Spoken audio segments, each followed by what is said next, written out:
Hi everyone, welcome to our company. Today we will introduce our unique octagonal carbon fiber tube to you. With the tube more and more popular, carbon fiber tubes could be widely used on drone, FPV and sports. In order to meet customers' requirement, we produced the octagonal carbon fiber tube mold to make the drones more professional and stable. Look at the sample. The diameter is 20 millimeters by 30 millimeters. Also, the thickness could be customized. We did the thickness of 0.8 millimeters, 1 millimeter, 1.5 millimeter, and 2 millimeters or others. Also, normally, the stocked length is 1000 millimeters.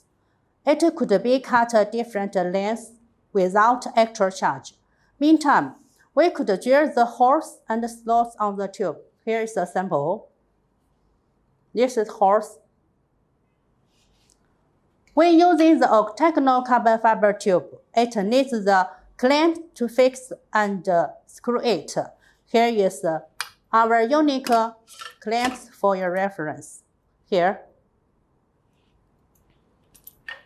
is the other type. Free sample is okay for us. Any interest, contact us freely. Thanks. See you next time.